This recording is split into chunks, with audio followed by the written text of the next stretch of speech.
as I mentioned before, the elected chiefs, they don't want to be at places like this because they don't know nothing about children and families. They're just elected, that's all they are.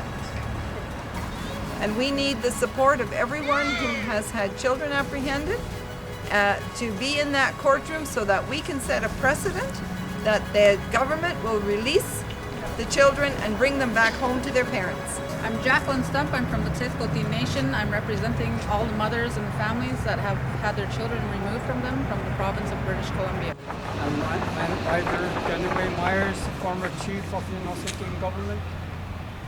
And the Ministry of Children and Family have taken all Chilcotin children, apprehended them without legal cause. And what I would like to see in the future is that all the Chilcotin children be brought back to the Chilcotin nation. And that's what I would like to see in the future. The Ministry of Children, Family and Development of British Columbia had no right to take and seize their children.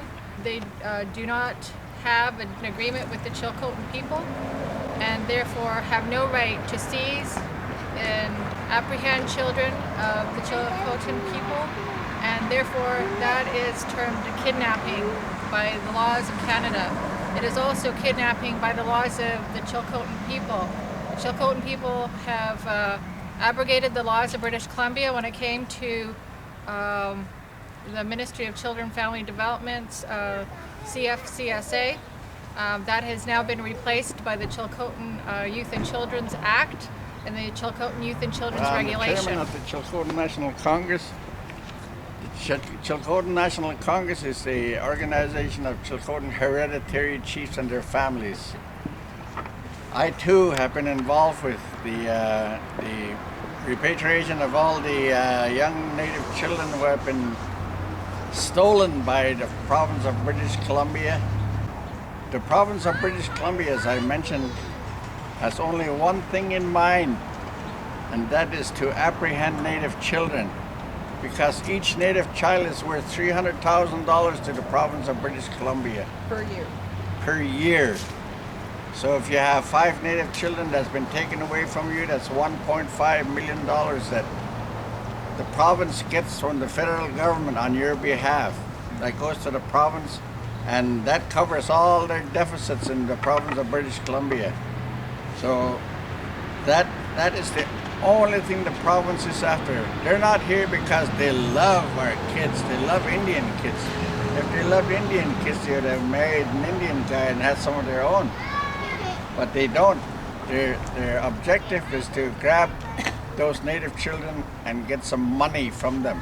That's all it is, nothing else.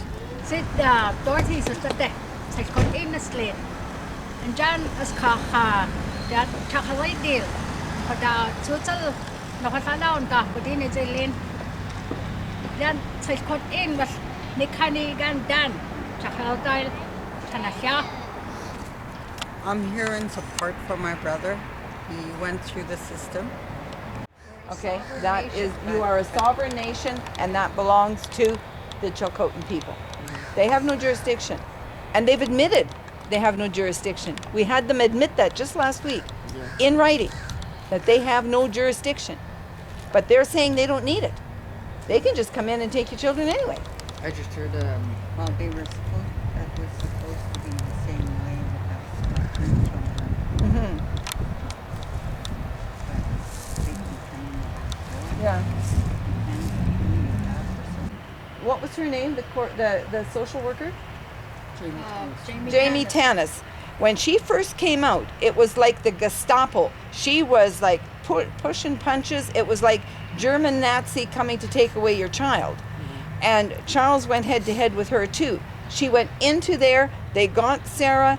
When she came out, after the police officer had talked, butter would melt in her mouth. She was sweet, she was honey, she was everything else.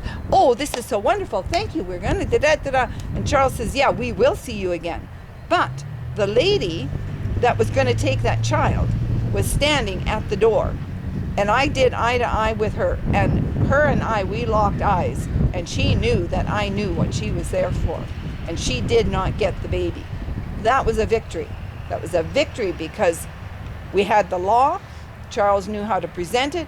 He knew how to talk to these people, and she came home with her baby. It was a miracle. I believe it was a miracle. We have waited long enough. The injuries, the suffering of the Chilcotin people must come to an end. What the Chilcotin people have suffered is an atrocity. It is inhumane, and it cannot go on any longer. And so therefore I am in support of them, and we are here to demand the return of those children and to demand that now. We need 300-400 people at the courthouse. Yes. Make it happen, people. Spread the Talk to word. your friends. Put them on Facebook. Spread put the them word. On Twitter, whatever you have to do. Come yourself. When this is all settled, I want to see all of you guys there when the settlement is coming in, so that way we can plan for what the future is going to hold in store for the kids.